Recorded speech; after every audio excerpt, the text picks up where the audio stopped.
talking about we had a little bit of a problem before. But thank you for joining the Locked On Ole Miss podcast. I am your host, Stephen Willis. Thank you very much for tuning in to a Grove Bowl that saw three quarterbacks play better. We saw an improved Jaxson Dart. There are some things we're still concerned about. We saw Spencer Sanders alleviate some concerns. There's still some concerns there. And you saw the upstart Walker Howard really perform well. I'm really fired up about that and what we saw there. You saw Monty Montgomery flash once, John Saunders flash, J.J. Pegues almost picked off a screen pass.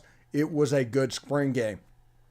You even got a little professional wrestling there at the end where they eliminated everything and just created a situation for people to go in. I think the red team ended up officially winning like 53-52, even though that wasn't actually the case, but it doesn't matter the score at all. We're going to go onto Twitter and look at essentially stats, even though stats don't really matter as well, but it's something we're going to pay attention to because they're there for us to pay attention to, honestly. But it was a good game for Ole Miss. And let's start off with Jaxson Dart. Jaxson was fairly good today. He got the ball out of his hand. The big questions we had about Jaxson Dart before the season was, can he get the ball out of his hands? Can he not turn the football over? And can he use the middle of the field? And 2 out of 3 of those were answered in spades. Absolutely. Just fantastic. The problem was not using the middle of the field. He did not turn the ball over, and he did get the ball out of his hand. He completed about 50% of his passes, played relatively well. I think he throws the running back wheel route, flare route, whatever that is, really well. And him and Chris Marshall has obviously developed a rapport. It's obvious. So he's taking care of the football, which is important in this offense.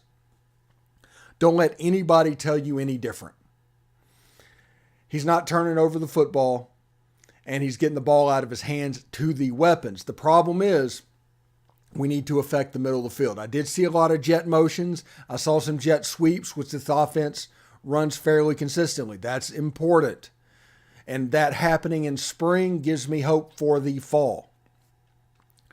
But the middle of the field not really getting used by Jaxson Dart is still an area of concern. I got text messages from Bill Flowers and Tom Vanderford and all that during the game of what they saw on this quarterback competition. They all agreed that Jaxson Dart looked better. But depending on the person, a different quarterback caught their eye. And a lot of these tweets, whenever you deal with this quarterback competition, it's basically going to be like a scheduled type tweet to where if you go into this game, it's going to confirm however you went into this game thinking. If you didn't think Jaxson Dart was the guy, you're going to watch this game and say, see, Jaxson Dart obviously isn't the guy. If you think Jaxson Dart is the guy, you're going to watch this game and say, see, Jaxson Dart is the guy. It doesn't really matter about that, but I look at this a little bit differently, honestly. I look at this in a way that's a little bit different from everybody else. And that is, I don't root for a quarterback. I root for essentially for laundry. I root for red jerseys and blue jerseys and white jerseys and powder blue jerseys. I don't really root for the name that's on the back of them. And I want the best quarterback to be in charge of the Ole Miss football team. And I don't necessarily care who that is. If you talk to people, they assume that half the people would assume that I'm a Jaxson Dart fan, and half of people would assume that I'm a Jaxson Dart detractor. It just is what it is. But the reality is I am rooting for whoever helps Ole Miss the most. And the same thing with when a coach leaves Ole Miss, I'm rooting for Ole Miss. I'm not rooting for a coach. I don't need a face of what I'm rooting for. I'm strange like that. I get that. But that's just the way I am. And because of that, I will point out the flaws of players. I will point out the flaws of coaches. I will point out that from time to time, and I just don't feel bad about doing that. I think that's one of the things I'm pretty decent at. But Jaxson Dart has undoubtedly gotten better in spring camp. Undoubtedly. Has he created the gulf that I said that he might have created? I don't think he has. I think this competition is closer than we were led on to believe. And people that have eyes of what's going on, I just don't think it's I don't think they've been completely honest of what we're seeing. Maybe one faction and one camp is louder than the others. I do not know. But what I saw on that field was three remarkably similar quarterbacks and three quarterbacks that you could win with. Now, we talked about Jaxson Dart. And like I said, I assume Jaxson Dart is the number one quarterback going into fall. Let me say that right now. I assume that he is the number one quarterback going into fall. And he did absolutely nothing to drop down that list, in my opinion. But the others played so well that gap that I thought was there, it's not there. I don't think that's there at all. And an example of that is Spencer Sanders. And Spencer Sanders is about 4 practices in to a full go workout and throwing the ball well. He had the best pass of the day today. It wasn't even particularly close. I mean, if you look at the top 3 quarterbacks, the top 2 passes were not Jaxson Dart throws. The 2-point conversion at the end of Jordan Watkins probably would come in at number 3, but number 1 was Spencer Sanders to Michael Trigg over the middle of the field. It was an absolute laser. And if Spencer Sanders had the shoulder problems that later on in spring we were led to believe, he would not have been able to make that throw. That was a completely big-time throw, some anticipation, a big play by Michael Trigg, and he just ripped it across the middle for about what ended up being a 35-yard gain. It was the pass of the day. Spencer Sanders ended up with 3 touchdowns. I think he had an interception. It went off a helmet of a defensive back, but it was a little bit underthrown. But he did throw a ball, an interception near the goal line. Walker Howard ended up over 200 yards. I think he threw for, 3 or 4 touchdowns, ran one in. Walker Howard played fantastic. And there was a couple of plays you can actually see with Walker Howard why he is such a big-time get for the future of Ole Miss. And why I told you that he might be the most talented quarterback in that room. He did a couple of things, and one of the was the underneath pass to the tight end that every team runs on the goal line and in short yardage. It's designed basically to get a pick and get them open up in the flat. Well, it was covered up by Pete Golding's defense. They did a really good job. Walker Howard came off of that and hit a running back going downfield.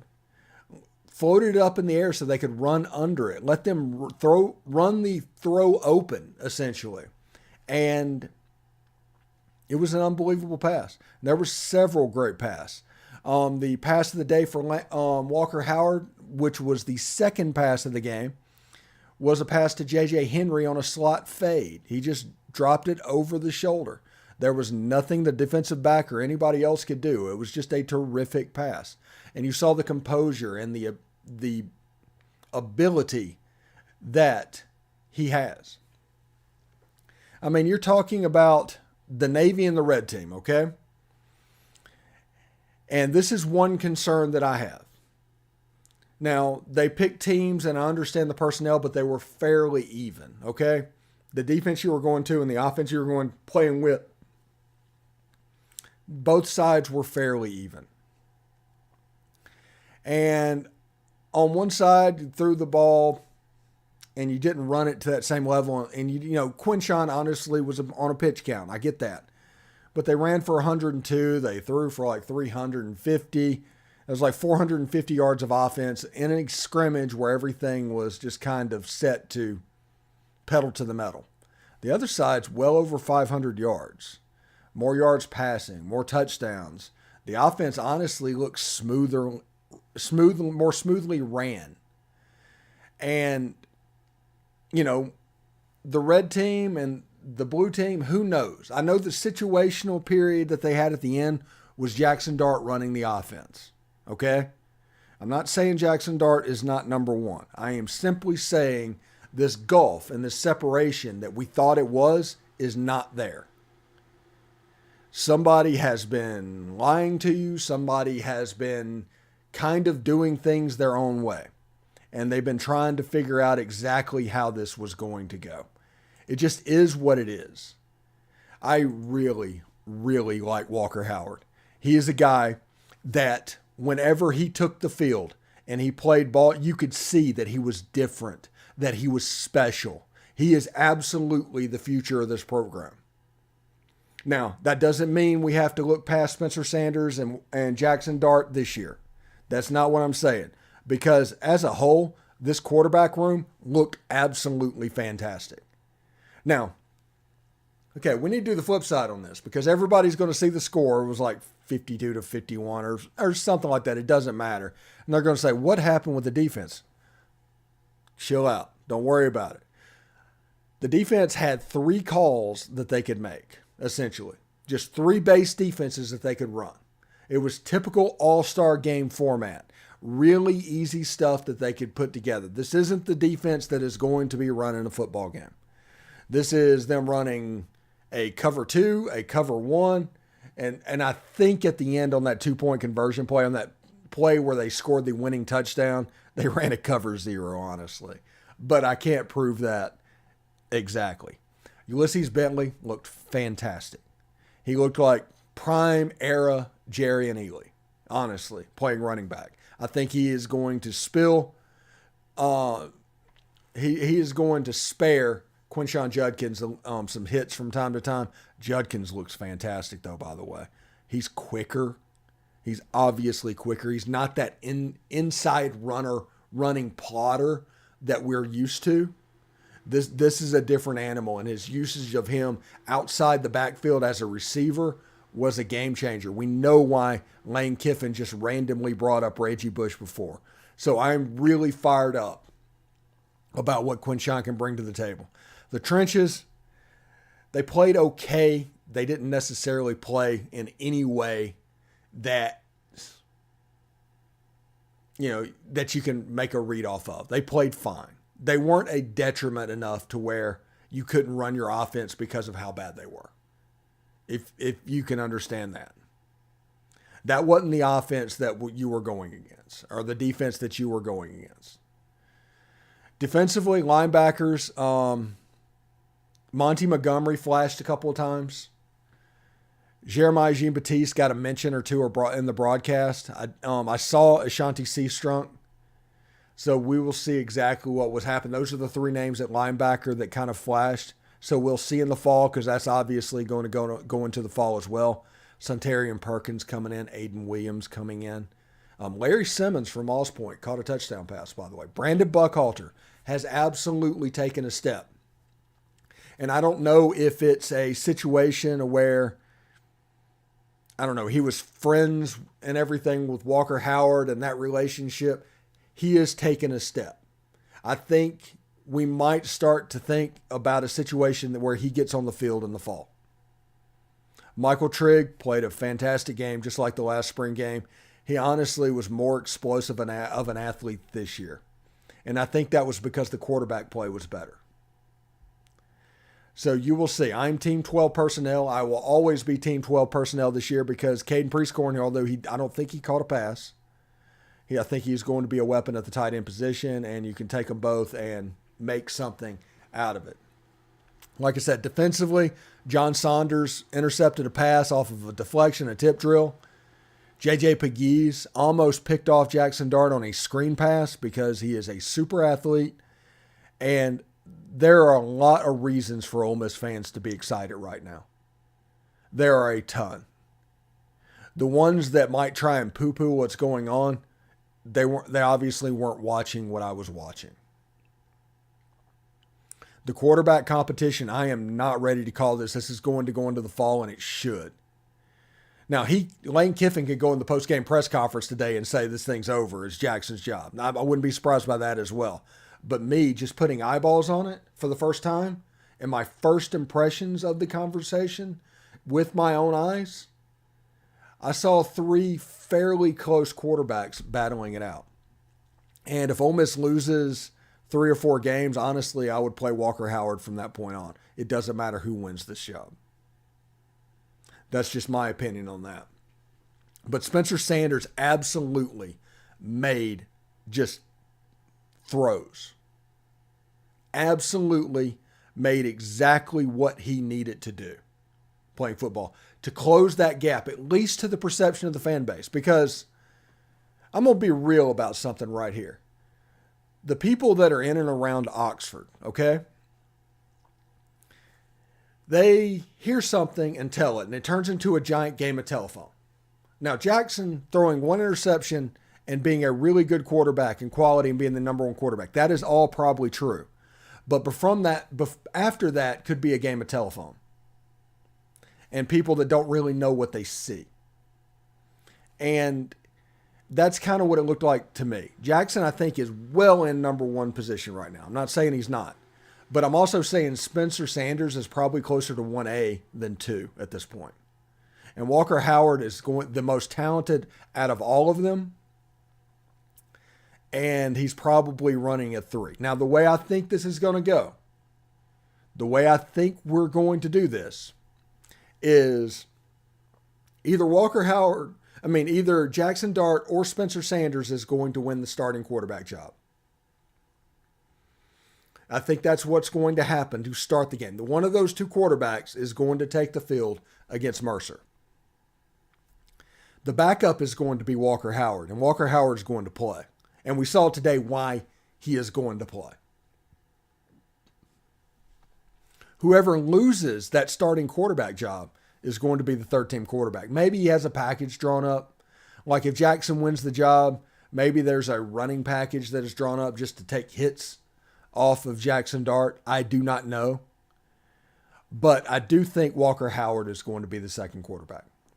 And I talked to Bill Flowers during the game. We texted back and forth. And Bill was real quick to talk about, he really liked the athleticism of Spencer. And he really liked Walker Howard.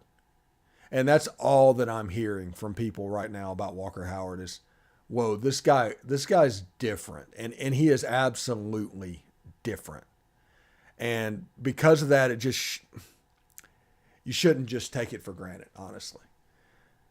But the things we could take out of the game, these are the takeaways from the football game today. I think the quarterback competition is closer than we've been led to believe. I do think it is what they said it is. I don't think the gap is as big as they said it was, if that makes sense. I think Spencer Sanders' shoulder is fine. I think anybody that talks about Spencer Sanders' shoulder injury is using old information. He looked absolutely fine today. He is somebody that obviously wasn't on a pitch count, and from what I hear, he hasn't been on a pitch count for about 3 or 4 practices at this point. So he may be good to go. Now, Walker Howard, this is a kid growing in confidence. And now the fan base has seen him. Now the fan base has put eyes on what could be a special, special player. Now, I am going to say something right now that is probably going to annoy somebody. I get that.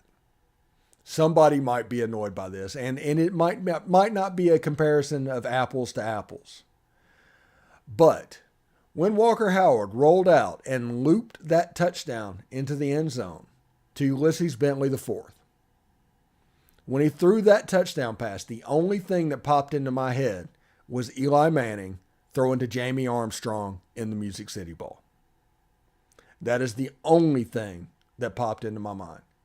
And you saw decisive passes. And I've heard stories about how he has the strongest arm on campus, and he also has the most accurate arm on campus. I'm not saying he's the best quarterback or the right quarterback to start the Mercer game. That's not what I'm saying.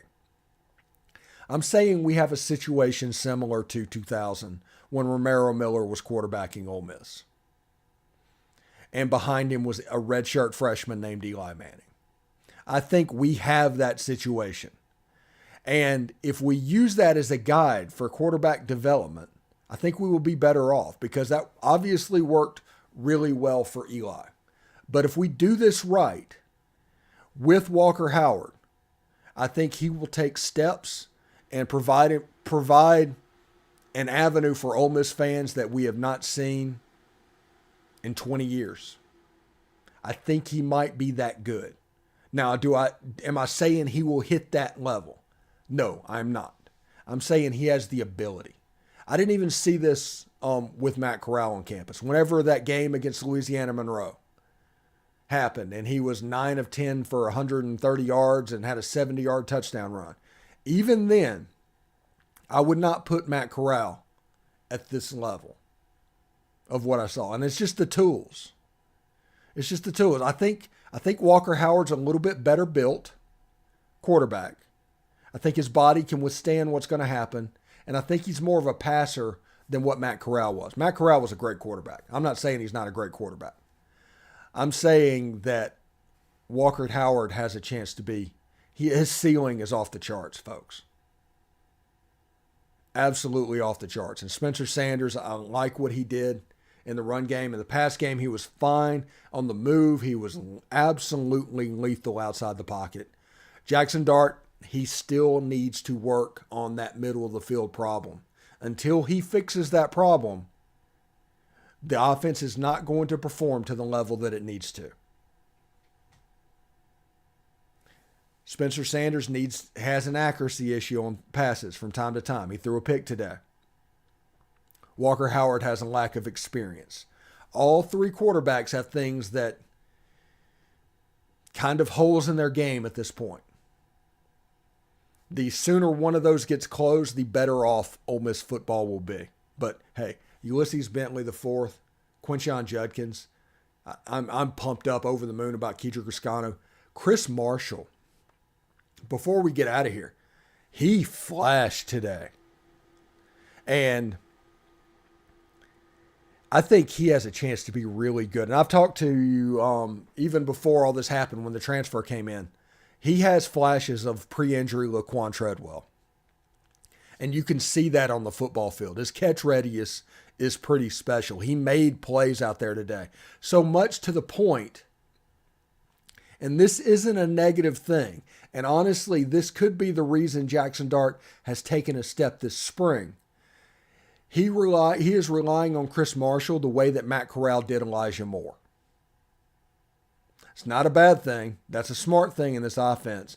But that should tell you how good Jackson thinks Chris Marshall can be. And Trey Harris did not play today. Who else took a step? Hit me up on Twitter at @TheStephenWillis. You can see below. Tell me who you think took a step today. Hit me in the comment section below. Every dayers, we're going to be talking about this pretty consistently. We're going to have John Gillespie from the Grove Report on. We're going to have Dalen Flowers, both of which were at the game. And we're going to have Bill Flowers next week talking. There's 3 different perspectives of what they saw. Don't just take my word for it. I don't want you to do that.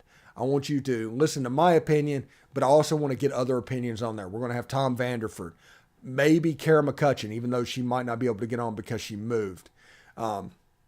Derek Vandegrift, whoever wants to talk about this game, we are going to let them talk. And it is going to be a fantastic adventure, honestly. But anyway, thanks again for making the Locked On Ole Miss podcast your first listen every day.